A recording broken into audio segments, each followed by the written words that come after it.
आज का प्रसंग है गीता का अनासक्ति योग।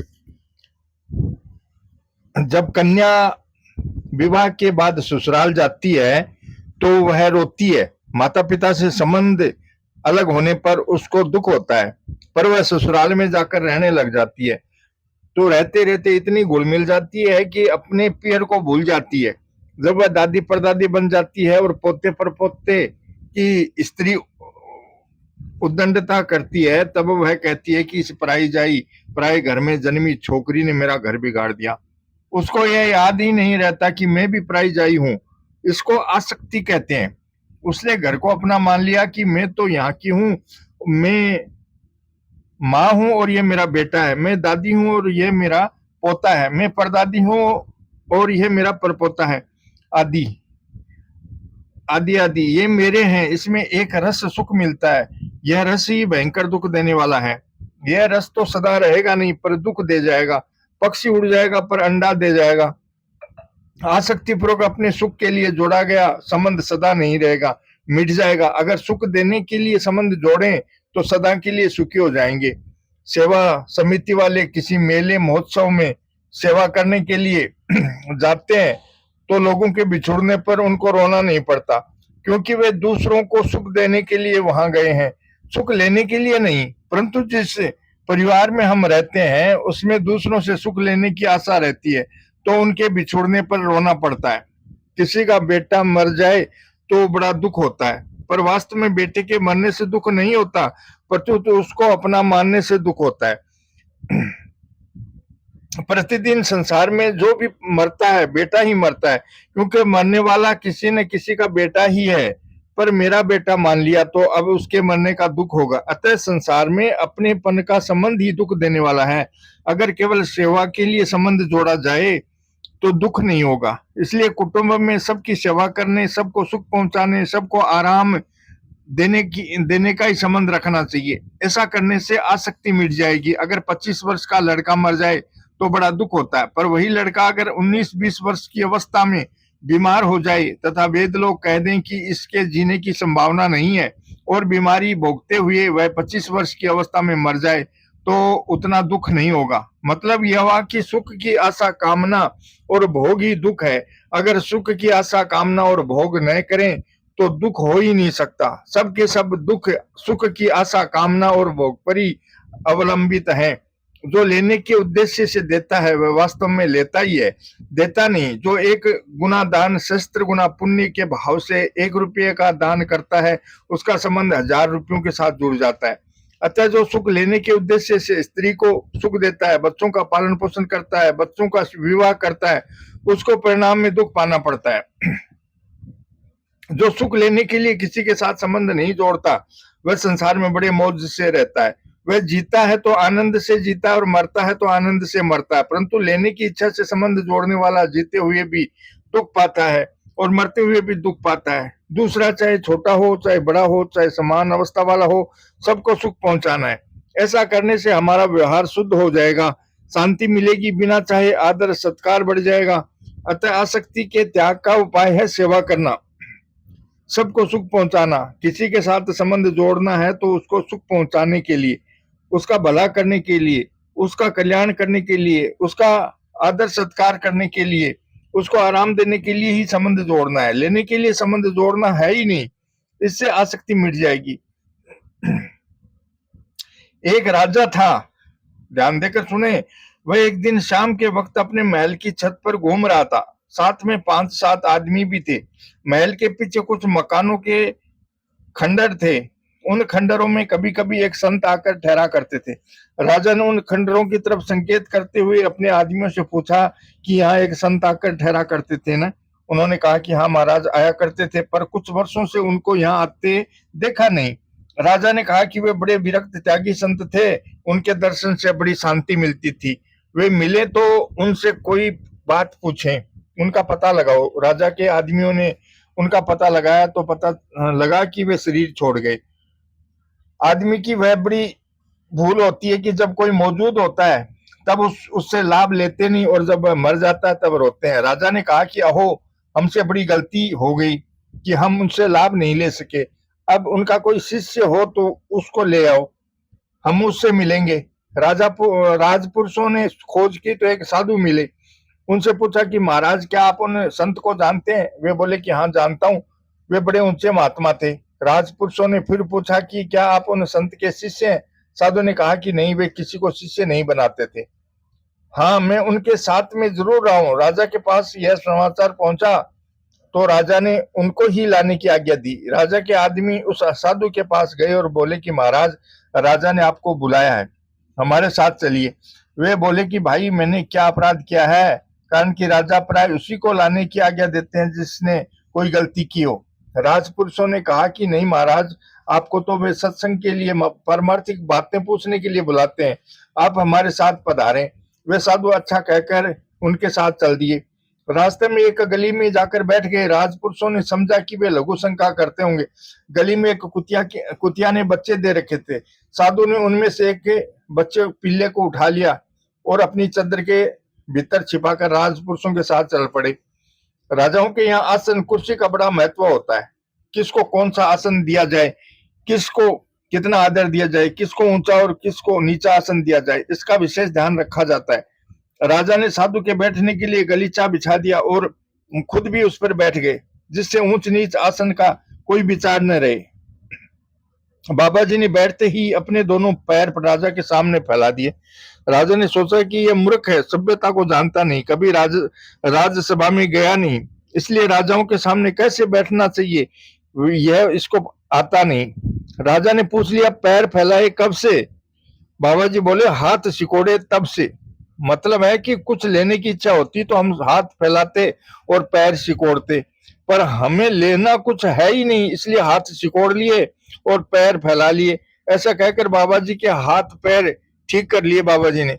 राजा ने उत्तर सुनकर विचार किया कि ये मूर्ख नहीं है, प्रत्युत बड़े समझदार, त्यागी और चेताने वाले हैं। राजा ने उन संत की चर्चा की तो साधु ने कहा कि वे बड़े अच्छे संत थे, वे संत बहुत कम हुआ करते हैं। राजा ने पूछा, आप उनके साथ रहे हैं न? साधु ने कहा, हाँ मैं उनके साथ रहा तो हूँ। राजा ने कहा, आपने उनसे कुछ लिया होगा? साधु ने कहा, हमने लिया नहीं राजन। राजा बोलो, तो क्या आप रीते ही रह गए? साधु ने कहा, नहीं, ऐसे संत के साथ रहने वाला कभी रीता रह सकता ही नहीं। हमने लिया तो नहीं, पर रह गया। राजा ने पूछा, क्या रह गया? साधु ने कहा कि जैसे डिब्बिया में से कस्तूरी निकालने पर भी उसमें सुगंध रह जाती है, घी के बर्तन से घी निकालने पर भी उसमें चिकनाहट रह जाती है, ऐसे ही संत के साथ रहने से उनकी सुगंध चिकनाहट रह गई। राजा बोले, महाराज ये सुगंध चिकनाहट क्या है, वह मेरे को बताइए। साधु ने कहा, राजन यह हम साधुओं की फकीरों की बात है, राजाओं की बात नहीं है, आप जानकर क्या करोगे? राजा ने कहा, नहीं महाराज आप जरूर बताइए। साधु ने चादर के पीछे छिपाया पिल्ला बाहर निकाला और राजा के सामने कर दिया। राजा ने कहा, हम समझे नहीं महाराज। साधु ने कहा, आप बुरा तो नहीं मानोगे?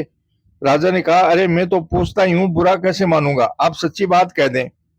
साधु ने कहा, राजन मेरे को आप में और इस पिल्ले में फर्क नहीं दिखता, यह समता ही उन संत के संग की सुगंध चिकनाहट है। यह पिल्ला बहुत साधारण चीज है और आप बहुत विशेष हैं। यह बात तो सच्ची है, पर मेरे को ऐसा नहीं दिखता। आप में भी प्राण है और इसमें भी प्राण है, आपके भी श्वास चलते हैं और इसके भी श्वास चलते हैं। आपका शरीर भी 5 भूतों से बना है और इसका शरीर भी 5 भूतों से बना है। आप भी देखते हैं और यह भी देखता है, आप भी खाते पीते हैं, यह भी खाता पीता है। आप में और इसमें फर्क क्या है? संसार के सभी प्राणियों में कोई न कोई विशेषता है ही, किसी में कोई विशेषता है तो किसी में कोई विशेषता है, टोटल में सब बराबर हुए। आप ऊंचे पद पर हैं और यह नीचा है। यह फर्क तो तब होता है जब मेरा स्वार्थ का संबंध हो। मेरा किसी से स्वार्थ का संबंध है ही नहीं, न आपसे कुछ लेना है न कुत्ते से कुछ लेना है। फिर मेरे लिए आप में और इसमें फर्क क्या है? आप बुरा न माने, आपने बताने का आग्रह किया इसलिए साफ बात कह दी। मैं आपका तिरस्कार नहीं करता हूँ, प्रत्युत सत्कार करता हूँ, क्योंकि आप प्रजा के मालिक है। मतलब है कि जब हमें संसार से कुछ लेना होता है तब हमें कोई धनी और कोई दरिद्र दिखता है। धनी मिले या दरिद्र मिले, हमें उनसे कुछ लेना है ही नहीं, तो फिर दोनों में क्या फर्क हुआ? एक साधु थे, घरों से भिक्षा लेना और पाकर चले आना, यह उनका प्रतिदिन का नियम था। शहर से भिक्षा लाते समय बीच में भी बहुत भीड़ रहती है, अतः स्पर्श दोष से बचने के लिए वे वहीं बैठकर पा लेते थे। एक दिन भिक्षा पाने के बाद वे अपना पात्र मांजने लगे तो एक सेठ ने कहा कि आपका पात्र मैं मांज देता हूँ। साधु ने कहा कि आपसे नहीं मंजवाना है। तो वह सेठ बोला कि मेरा नौकर मांज देगा। साधु ने कहा कि मेरे लिए आप में और नौकर में फर्क क्या है? आप मांझे या नौकर मांझे, फर्क क्या पड़ा? फर्क तो तब पड़े जब मैं आपको बड़ा आदमी समझूं और नौकर को मामूली आदमी समझूं। मेरे लिए जैसे आप आदरणीय है ऐसे ही नौकर आदरणीय है, और जैसे नौकर आदरणीय है ऐसे ही आप आदरणीय है। नौकर है तो आपका है, मेरा नौकर है क्या? उसको मैं तनख्वाह देता हूँ क्या? मेरा संबंध तो आपके साथ और नौकर के साथ समान ही है। अंतर तो तब हो जब मेरे को कुछ लेना हो, कोई राग द्वेष पूर्वक संबंध जोड़ना हो। मतलब है कि संसार से लेने की इच्छा का त्याग करने से आसक्ति मिट जाती है। अतः केवल देने के लिए, सुख पहुंचाने के लिए संसार के साथ संबंध रखें। यह आसक्ति मिटाने का बड़ा सीधा सरल उपाय है। स्त्री, पुत्र, माता पिता, भाई, भौजाई आदि सबको सुख पहुंचाना है, सबका हित करना है और उनसे लेना कुछ नहीं है। उनमें हमारा अपनापन पहले भी नहीं था और पीछे भी नहीं रहेगा। बीच में ही हमने अपना माना है, पर वह भी निरंतर मिट रहा है। इसको छोड़ने की जिम्मेवारी हम पर है, क्योंकि आसक्ति हमने ही पकड़ी है। यह भगवान की अथवा किसी दूसरे की दी हुई नहीं है। यह कर्मों का फल भी नहीं है, प्रत्युत अपनी ही मूर्खता का फल है। अपनी मूर्खता का त्याग करना अपना कर्तव्य है। सांसारिक भोग और संग्रह की आसक्ति के कारण परमात्मा प्राप्ति के अनंत आनंद का अनुभव नहीं हो रहा है। इसलिए आसक्ति का त्याग करना है और परमात्मा का प्रेम प्राप्त करना है। कारण कि हम स्वरूप से परमात्मा के अंश हैं, अतः हमारा खिंचाव परमात्मा की तरफ ही होना चाहिए, शरीर या संसार की तरफ नहीं। हम एक शरीर के साथ अपना संबंध मानेंगे तो संसार मात्र के साथ हमारा संबंध जुड़ जाएगा। जैसे पुरुष एक स्त्री के साथ पति पत्नी का संबंध जोड़ता है, तो सास ससुर साला साली आदि कईयों के साथ संबंध जुड़ जाता है। और पत्नी मर जाए तो न कोई सास है, न कोई ससुर है, न कोई साला है, न कोई साली है। ऐसे ही एक शरीर के साथ संबंध जोड़ने से संसार मात्र के साथ संबंध जुड़ जाता है, और एक शरीर के साथ संबंध विच्छेद करने से संसार मात्र से संबंध विच्छेद हो जाता है। मतलब है कि लेने की इच्छा से संसार मात्र के साथ संबंध जुड़ जाता है, और लेने की इच्छा छोड़ने से संसार मात्र के साथ संबंध विच्छेद हो जाता है। संसार से संबंध विच्छेद होते ही परमात्मा के साथ नित्य संबंध, नित्य योग का अनुभव हो जाता है। यह अनासक्ति योग है। अब प्रश्न है, हम जिसकी सेवा करेंगे उसमें क्या आसक्ति नहीं हो जाएगी? इसका उत्तर है नहीं होगी। एक आदमी प्याऊ पर बैठकर पानी पिलाता है तो उसका अनेक व्यक्तियों के साथ संबंध होता है। कई लोग आते हैं और पानी पीकर चले जाते हैं, परंतु प्याऊ पर बैठे आदमी की उनमें आसक्ति नहीं होती, क्योंकि पानी पिलाने के सिवाय उसका और कोई संबंध है ही नहीं। आसक्ति तो लेने का संबंध होने पर ही होती है। एक आदमी जाड़े के समय 50 कंबल वितरित कर देता है तो उसकी बड़ाई होती है, पर एक व्यापारी 1000 कंबल बिक्री कर देता है तो उसकी बड़ाई नहीं होती। व्यापारी के द्वारा बिक्री किए गए कंबलों से लोगों का जाड़ा भी दूर होता है, फिर भी उसको पुण्य नहीं होता, क्योंकि उसने पैसे कमाने के लिए कंबल दिए हैं।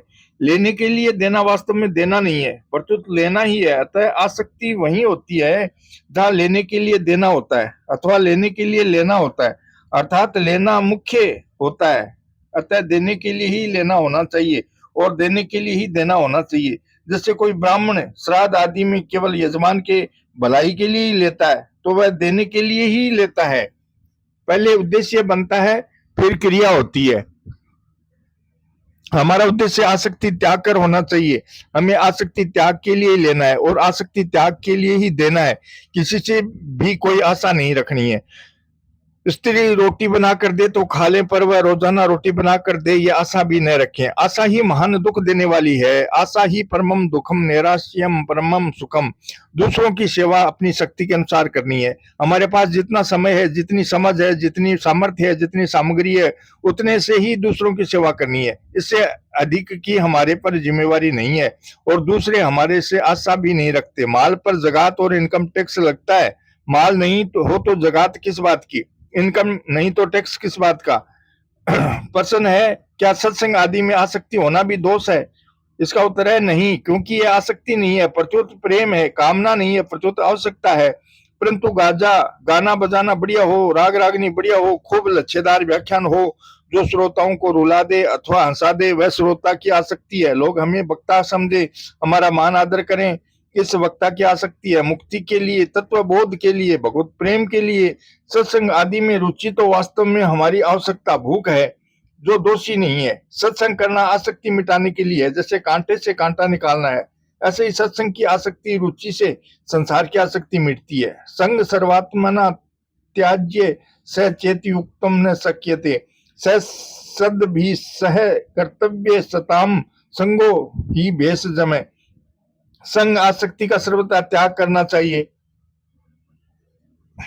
परंतु यदि उसका त्याग नहीं किया जा सके तो सत्पुरुषों का संग करना चाहिए, क्योंकि सत्पुरुषों का संग ही उस संग आसक्ति को मिटाने की औषधि है। प्रश्न है, आवश्यकता और कामना में क्या फर्क है? इसका उत्तर है, आवश्यकता अविनाशी की होती है और कामना नाशवान की होती है। जैसे सड़क में कोई गड्ढा पड़ जाए तो उस पर मोटर लग सकती है, अतः उस गड्ढे को मिट्टी पत्थर आदि किसी चीज से भरकर सम कर दें तो मोटर नहीं लचकेगी। ऐसे ही शरीर को भूख लगने पर उसको पूर्ति कर देना आवश्यकता है। भूख मिटाने के लिए चाहे साग पत्ती खा लें, चाहे हलवा पूरी खा लें, जिससे पेट भर जाए, परंतु अमुक चीज चाहिए, मिठाई चाहिए, खटाई चाहिए, चटनी चाहिए, यह कामना है। आवश्यकता की पूर्ति होती है और कामना की निवृत्ति होती है। कामना की पूर्ति किसी की भी कभी हुई नहीं, होगी नहीं, हो सकती नहीं। प्रश्न है, कभी कभी दूसरे को सिखाने के लिए सेवा लेनी पड़ती है, क्या यह ठीक है? इसका उत्तर है, बालक आदि को सिखाने के लिए सेवा लेना वास्तव में सेवा करना ही है। लेने की क्रिया तो दिखती है पर वास्तव में लिया नहीं, प्रत्युत शिक्षा दी है। प्रश्न है, सभी के शरीर अनित्य हैं, फिर उनकी सेवा क्यों की जाए? उत्तर है, अनित्य की सेवा करने से नित्य की प्राप्ति होती है। कारण कि अनित्य की सेवा करने से अनित्य की आसक्ति का त्याग हो जाता है और आसक्ति का त्याग होने पर नित्य की प्राप्ति हो जाती है। वास्तव में सेवा केवल अनित्य शरीर की नहीं होती, प्रत्युत शरीरी शरीर वाले की होती है। व्यवहार में जड़ चीज जड़ता शरीर तभी पहुंचती है, चेतन तक नहीं, परंतु सेवा लेने वाला अपने को शरीर मानता है, इसलिए वह सेवा चेतन की होती है। जिम्मी अविवेक की पुरुष शरीर ही, मतलब है कि हम शरीर को अपना मानते हैं, इसलिए शरीर तक पहुंचने वाली चीज अपने तक पहुंचती है। भक्त तो सबको भगवान के स्वरूप ही मानकर उनकी सेवा करता है। सब कर्मणा तंभर्च्य में सेवक सचराचर रूप स्वामी भगवंत। भगवान में आत्मीयता होने से उसकी संसार में समता हो जाती है। तुलसी ममता राम सो समता सब संसार, रागन दोष रोशन दोष दुख दास भये भव पार। संसार में समता होने से आसक्ति मिट जाती है, यही अनासक्ति योग है। श्री कृष्ण गोविंद हरे मुरारी, हे नाथ नारायण वसुदेवा। आज कर्म योग का प्रसंग पूर्ण हुआ। आगे के सत्संग में भक्ति योग के बारे में जानेंगे। जय श्री कृष्णा।